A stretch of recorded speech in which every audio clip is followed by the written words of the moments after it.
Hello there, Virgos. Welcome to your tarot reading. So, without further ado, I feel that the energy for this reading is really about, changes coming in at the very last minute. Okay, so I do sense some really major changes coming into the picture for you. And I feel like the message I'm getting is sooner than expected, but then at the same time it's like very last minute, very unexpected. So that's what I'm getting, and it's kind of a contradiction. So let me just explain. I'm feeling almost like there's something that you have been thinking about trying to manifest for a very long time. And I feel like for many of you, might be 2 years, the past 2 years, you're just like, I'm waiting around for it. And you're not one to, sit around idle and wait for the tides of change to come swooping in. You guys are very, productive. And you guys are quite like busybody. You like to stay productive. You like to be efficient with your time. So it's not like you're sitting there mulling around waiting for things to come in. So on the one hand, it's always, on the forefront of your mind that you want to implement something. You want to change something. You want to do a drastic move or something very, very, I want to say like, it's like a change that is quite drastic for Virgo. It's quite a drastic change, okay? Because you guys are still a creature of habits. But I feel like you've been mulling over a situation for a very long time. And so it's always on the back of your mind. It's also, on some days, it's on the forefront of your mind. And so I feel like you've been waiting for the opportunity or the chance encounter or something to manifest itself. And so I feel like even though you've been waiting for it for a long time, the way that it comes in, it's like when you've given up hope or when you just like kind of clear it or maybe even move it from the forefront of your mind into the back of your mind and focus on other things and, finding enjoyment and still moving on with your life. That's when this major drastic change is going to come in. And so it's coming in at a very, I want to say opportune moment, but also very unexpectedly. Okay, so that's what I'm seeing. I saw 2 images for you, and I feel like the first image is definitely in relations to your love life. The second image is other things that are, that it might have to do with this change. So let me just relay the first information first, and then we'll talk about the 4 cards, because it seems like the reading is split this way. So first of all, I see this man. He's wearing a coat. It's like autumn. He's at a park. It looks like Central Park. It looks outdoorsy. Lots of people around, but not so much that it's crowded. There are a few pigeons on the ground.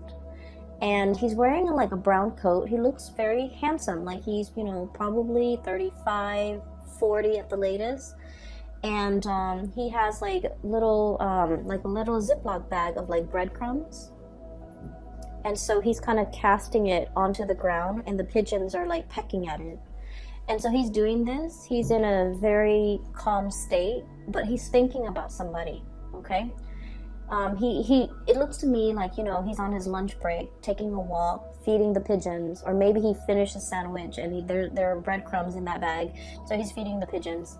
But either way, he looks like he's in an office type of a work environment, because he's dressed like, loafers and slacks and a shirt without a tie and a brown coat, like a brown trench coat. And so he's thinking about somebody else. He's thinking about somebody. And so the scene kind of splits in half, and there's another image. While he's feeding, there's another image of a woman. She's really pretty. She has blonde hair, and she has a mole, a very distinct mole on the bottom, I want to say right. Yeah, it would be the bottom right side of her chin. Like it's a small speckled mole, but it's very distinct for some reason. She has like red pinkish lipstick on. She's in the kitchen. She's wearing an apron. She has blonde hair. She's very young, like probably around the same age. She's cooking a pot of soup, So a really big pot of soup. And she's tasting it from a ladle, and she's adding a little bit more seasoning, salt, pepper, whatever it is. And then she turns off the stove, like it's ready, so she turns it off. And she's looking at the stove, then she looks at her living room, and she's alone, you know, in this house, in her space. And she's kind of thinking like, you know, this is such a big pot of soup. I wish that that other person were here to enjoy this food with me. So it seems like there is a situation where the two of you might have been broken up. I do see, you know, the split scene as in two people that miss each other, that long for each other's company, that's heavily thinking about one another. That's like the whole concept about sharing food, cooking for one another, you know, I guess connecting through food. It seems very nurturing. It seems like it might have been a relationship where there's a lot of community, there's a lot of caring, there's a lot of tenderness, there's a lot of like, you know, mutual affection, and you know, it's not like you wouldn't eat and cook for somebody you don't like, right? So I feel like in a way the relationship that the two people have had in the past might have been, you know, they might have shared space together, they might have lived together, they might have been married, they might have dated for a very long period of time where they're comfortable around each other and they care for each other. So whatever the situation is, there might have been a situation where two people have broken up and they're still longing to reconnect. Okay, so I feel like for majority of you that might be the situation, because he's on the park bench eating lunch possibly by himself and then feeding the birds. Like he wants somebody to share that experience with him. And then she's cooking this big pot of soup and she's alone in the house, and she's thinking like, I wish that person were here to share this soup with me. So it makes me feel a little bit sad, but at the same time, I just feel like both people are very content. You know, they're going through the motions, they're still able to take care of themselves. So even if it was like a breakup or a situation where one person is no longer in the other person's life goes on. Like two people are still resuming their life. They miss each other once in a while. They're nostalgic for the past, and they miss that sense of companionship, I feel. There's definitely a sense of like, yeah, companionship. But you know, life goes on. No one is heartbroken and devastated and unable to function. Both parties are still able to function. Give me just 1 second, I apologize. Sorry about that. I was making tea and the water boiled, so I had to turn it off. Going back to that image that I saw, I feel for many of you, the fact that these two people are, you know, in different places, like there might be like geographical distance, and the fact that they're heavily thinking about each other denotes to me like a really strong soul connection. Okay, and it's depicted here. I have the Two of Cups. This is the sense of companionship. Okay. The cups energy deals with like emotions and also spiritual energy, where two people feel very, very connected. Okay, when they think about you, you know they're thinking about you, and it's sort of like, you know, feeds into this loop where you end up reverting to, you know, thinking about them, and vice versa. So it's a situation where two people are very, very deeply connected, really care about each other. There might be great compatibility as well. Really great compatibility between two people. So for you, especially if you're in a long distance relationship, I feel like there is an immense sense of longing, wanting to be together, wanting to connect, wanting to, you know, share the experience with another person.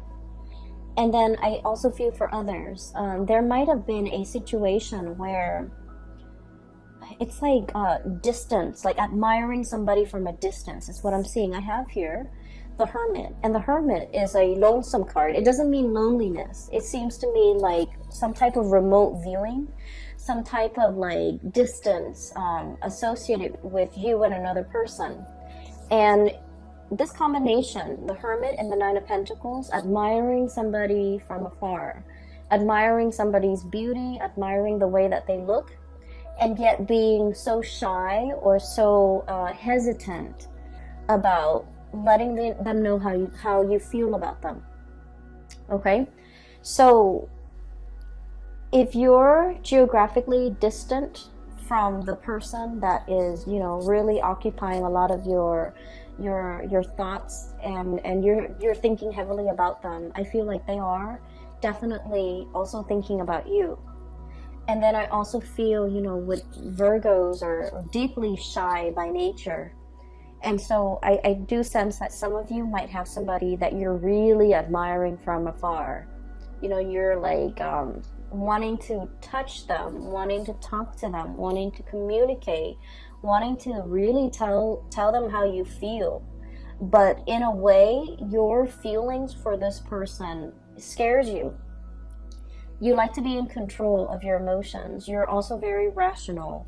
And I mentioned this before, but Virgoing people don't fall in love. Like, love at first sight is not a thing for you guys.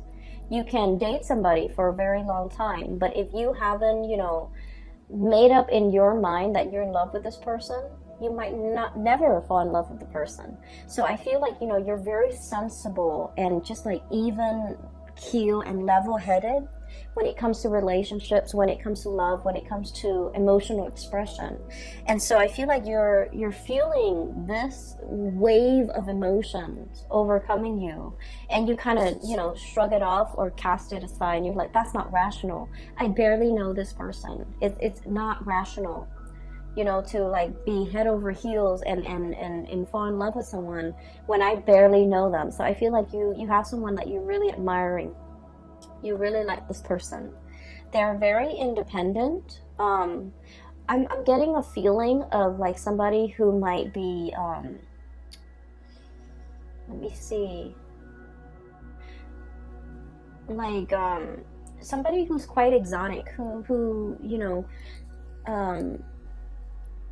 there's something unique about them. So the woman with the mole on her face, it's coming out, it's near her chin. So like, I feel like you're dealing with someone who's not stereotypically, like, it's not somebody that everyone would consider like classically beautiful or classically handsome, but for whatever reason, there's something about them. They have charisma, they have stage presence, they have magnetism. There's something that makes them very unique, and other people cannot help but stare at them twice. You know how there are some people, they're not classically handsome or beautiful by any stretch of the imagination, but there's something about them that's very alluring, and I feel like it has a lot to do with their confidence, the way they carry themselves, the way they carry themselves. Okay, this is a Nine of Pentacles, very independent, self-sufficient, bold. It's somebody who is like, on the one hand, they can be very earthy, very easygoing, not high maintenance. You won't catch them, you know, dressed to the T and like with full makeup on, or, you know, cologne and hairspray and grease in their hair or whatever. Like, they're not made up. They're just understatedly, like, just confident and put together without trying so hard. It's somebody that does everything with such grace and such ease, and I feel like because of that, a lot of people are very drawn to them. And then I also, going back to what I mentioned before, a lot of Virgo people, you guys are really deeply very shy. You do get stage fright. You don't like to be on center stage. You don't like to have a lot of attention on you. You feel a little bit out of place. And for some of you, okay, please don't get offended. You might feel a little bit, you know, socially awkward in probably a social setting, or in a setting where you don't know a lot of people. You might feel very socially awkward when you have to give a speech, give a talk, when you're speaking and everyone is staring at you. Like, you don't like that attention. And so you admire this person for the bold and the, I guess, like the confident way in which they move through life, the ease in which they do everything, and the ease in which things just magically work out for this person. So I feel like you really deeply admire this person. And you might be admiring them from afar. And I feel like for some of you, they are also feeling that way about you. But I feel that the gravity of your feelings for them, it's overwhelming you. You know, like you're kind of dumbfounded about, like, I don't believe in love at first sight. You know, why do I feel so strongly about this person when I barely know them? There's a little bit of intrigue and mystery here. And it's like you might not know a lot about them, they might not know a lot about you. You might see each other casually in passing, and you might feel like, wow, that would be a really good person for me to date or for me to have as a girlfriend or a boyfriend. And I do sense like they have no idea how you feel. And so, you know, trying to make conversation, making small talk. Virgos don't really like that, but like making small talk and trying to get into their inner circle and trying to, I'm hearing infiltrate, you know, trying to like get one leg in the door, okay? I feel like that might be a really good first step, because they might not have an idea as to how strongly you feel about them, and you're kind of scared of the impact that they're having on you, all right? So let me just, that's for like singles. I feel like there's someone who's really capturing your imagination, and I'm just feeling like you're tongue-tied and nervous, and you get flustered, and you might flush and turn red when they're around or when you think about them, because I feel like your desire for them and your feelings for them can be a little bit overwhelming. Okay, so that's for singles. I'm feeling as if, for those who are in a relationship, okay, if you're together with somebody, you and your partner have like you're kind of like at a major crossroads, not because of the relationship, but you're planning to make some major moves, okay? Make some major moves. And I feel like for some of you, we have here the Two of Pentacles. And the Two of Pentacles is about juggling jobs, juggling responsibilities, trying to figure out, you know, do I stay here where it's stable, or do I go somewhere else? And I feel like this decision, you're trying to think of it. It's like it doesn't exist in a vacuum. You're not making this decision alone.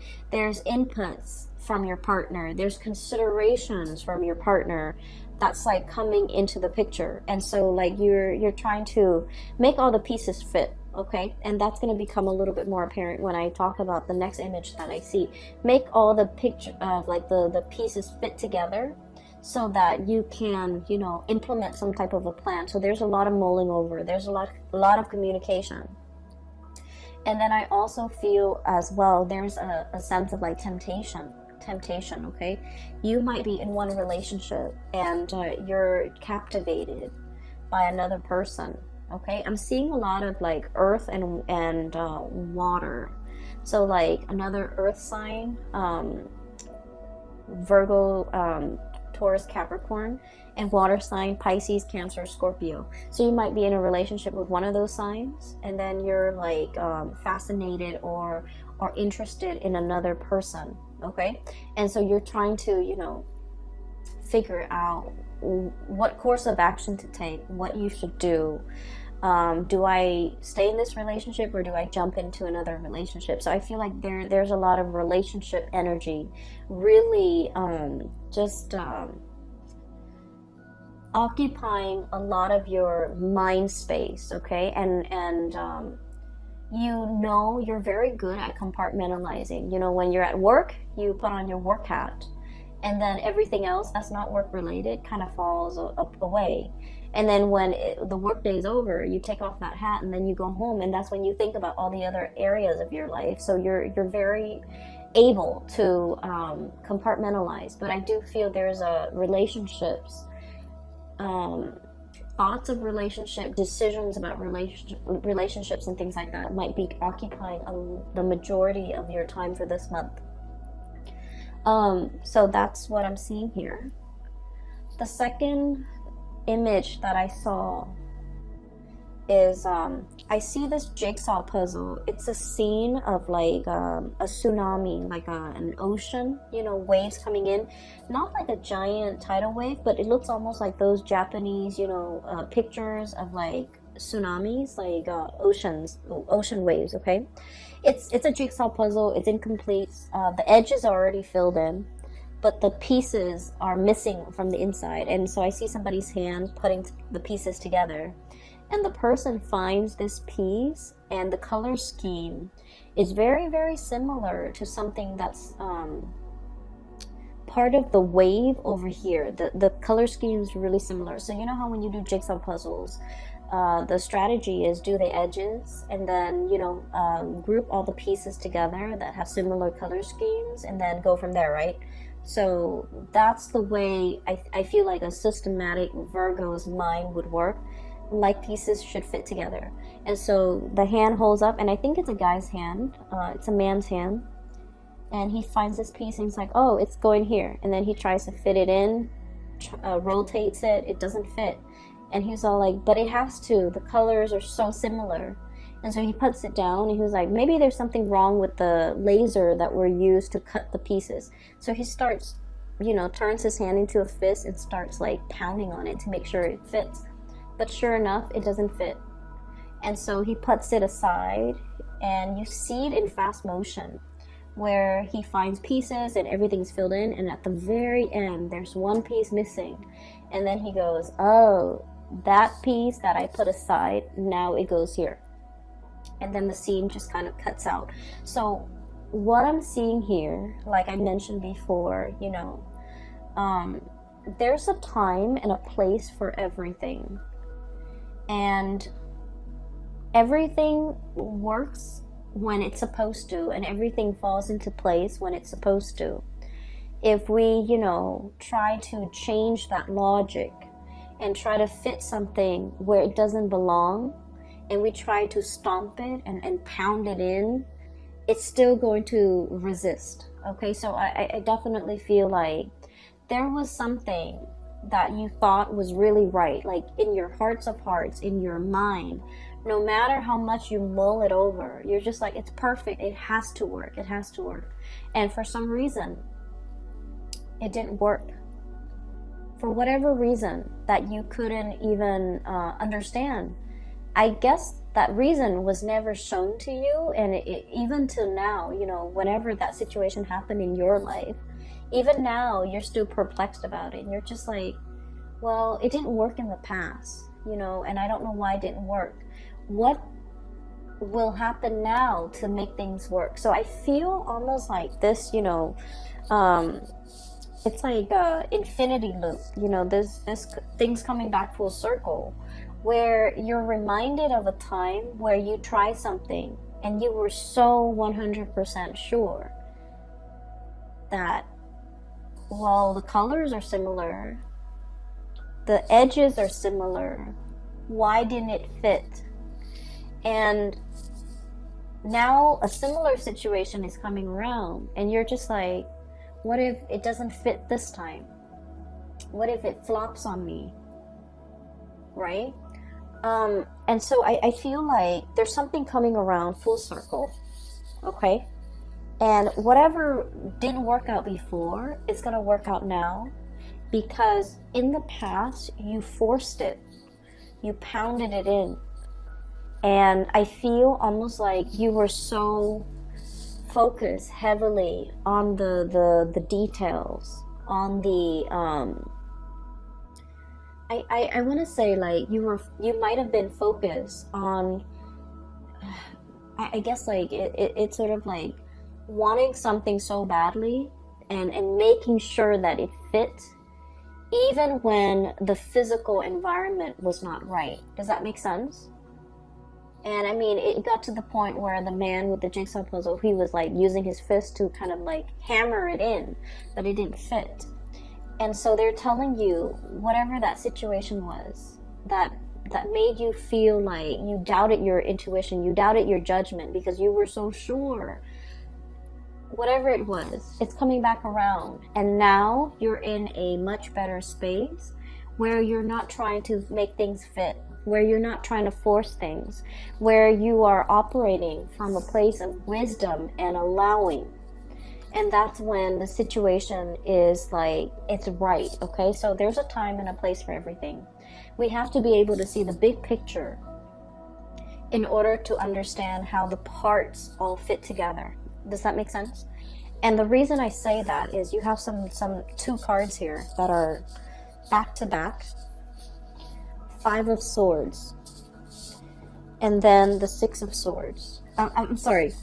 5 of Wands. Excuse me. And then the 6 of Wands. Okay?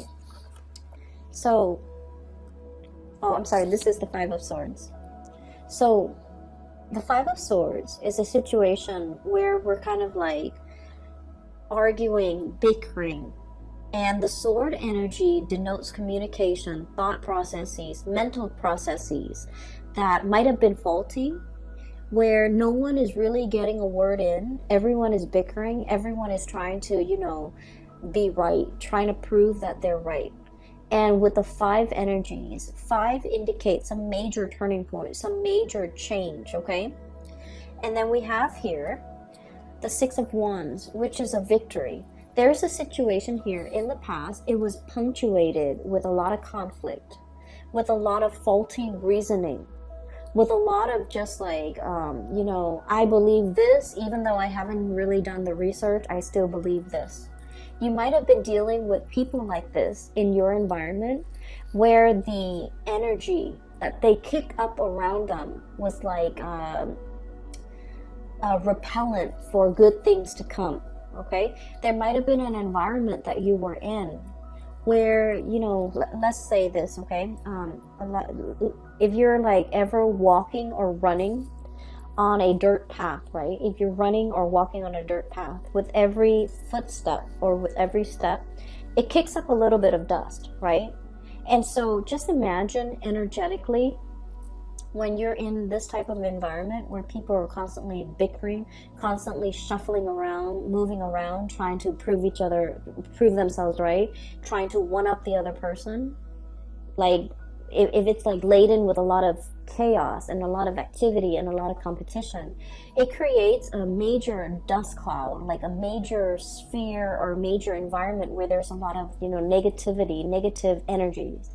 And so it repels, you wouldn't want to walk over where that dirt cloud has been stirred up, right? And so this environment was a repellent for good things to come in the picture. And so whatever it was that you were trying to do, I feel like it flopped down. It didn't have a lot of support. It just couldn't see the light of day. It couldn't rise above the dust cloud, okay? So I'm a little bit inclined to say that the people you might have had around you might not have been good for your growth. The work environment and the colleagues or the energies just surrounding the work environment was not conducive for good things to attract good things or to even, be in alignment with you. And so I see you turning your back to the situation, okay? No more bickering, no more pettiness, no more conflict. I'm turning my back. And as soon as you decide to turn your back, we have a lot of victory, a lot of success coming through. And I'm almost seeing like one after another, like a series of successes, one after another, because you decided to turn your back. You decided to kind of retreat from the ground, okay? Climbing up into the tree, elevating yourself, seeing above the dust cloud, and being able to operate and function from above that cloud of negativity, and to be able to, warm yourself in the sun and to be able to attract a lot of success, okay? So what I'm seeing here is there has been a major change. Whatever didn't work out in the past, I do feel a lot of, success, victory is coming in as a result of you, needing to change this environment in your life, okay? There's some major news associated with it as well. We have here the Page of Swords, and the page energies are snippets and messages coming through And I do feel like resolution, okay, like a wanting to make a decision but not having all the information, waiting on communication from another source so that you can decide which option to go with. Okay, so I do feel for many of you there's some major swift communication coming through this month in order to splice through that dust cloud and to be able to let things settle, and for you to decide on major changes in your life. Okay, and what I'm seeing as well for many of you, this is like leaving troublesome friendships, colleagues, petty people, I would say. Argumentative, petty people, people who are just like, you know, what's funny is I don't see gossip and slander and things like that. I don't see that in here. I just feel with this Five of Swords, it's like people who constantly want to be right, who have their daily agenda is just wanting to prove themselves right, wanting to show other people how smart they are, and things like that. Okay, so I feel like, you know, you're turning your back away from this. And you might at this point in your life, no longer feeding into this, no longer interested, like you're just disinterested in what's over here because you're seeing the bigger picture. You're looking at things from a higher vantage point, and you're leaving these mortals to squabbles amongst themselves because you're just disinterested. You're disengaging, and you're distancing yourself. And with the Hermit, it basically spells out to me like a sense of enlightenment, okay? Not being bogged down with the material things that at the end of the day don't really matter, but operating from a higher vantage point, okay? And what I'm also getting, the last three cards in this deck, we have the Tower, sweeping waves of change, okay? So that jigsaw puzzle where I saw the tsunami, the theme is very similar to this card here, okay? What I'm feeling here is,